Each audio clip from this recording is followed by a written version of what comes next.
Morning, people. I hope you've had a good night's rest. We're into Thursday today, and we're talking about the blessing of God, how we get it, what to do with it when we get it. Let's make sure we get all of that right. But I want to suggest to you today that blessing is a choice. In the book of Deuteronomy, chapter 11, verse 26, we have God declaring, I set a path before you, two paths. You can either choose the blessing or you can choose the way of the curse. It's a choice. And I hope that in your life you'll choose the way of the blessing. It's a far better way to go. It's not always easy, but it's a far better outcome at the end of the day if we choose blessing. Now, how do we do that?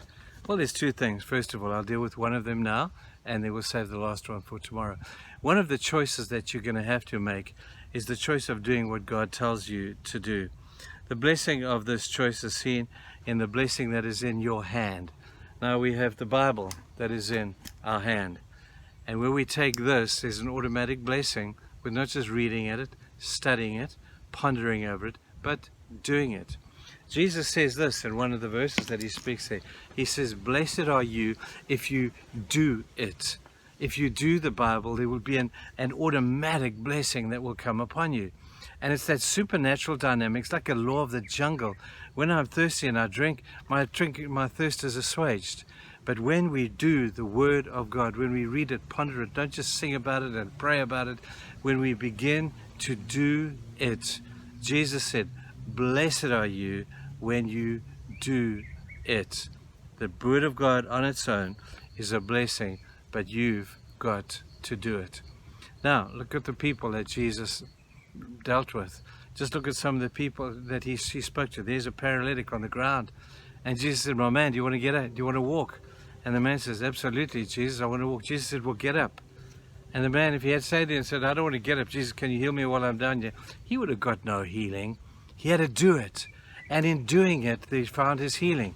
There was the man at the temple who had a withered arm. And Jesus said, my man, do you want your arm to be healed? The man said, I'd love that, but I don't know how to do that. He says, well, it's easy. Put your arm inside of your hand, of your jacket, take it out, and then stretch that arm forth. And the man would have looked and said, hey, Jesus, this arm is an embarrassment to me. You mean you want me to bring it in public? You want people to see my withered arm? You're trying to embarrass me. Jesus says, just do it. Just do it. And so we read the beautiful story of how that man took his hand, and with great faith and with great humility and with his heart in his throat, he puts his hand out and his arm is restored to full health.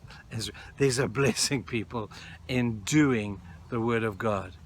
Now, people like me can stand up and we can waffle on all day long, preach sermons so we blue in the face, but till somebody takes what is said and begins to do it in everyday life, means nothing. Just think of the story of the Good Samaritan. The Samaritan got in the ditch with the man. The religious leaders, the ones who were preaching sermons about it and praying about the poor and the downtrodden and the under-resourced, when they had an opportunity to do something, they turned the other way. And they were shown up by a Samaritan. This beautiful Samaritan man got down in the thing, and he hadn't heard much of the sermons. He just knew this was the right thing to do, and he did it. And there was blessing. Not just blessing to the person who he did it for. That guy was, I'm sure, incredibly grateful. But blessing for himself.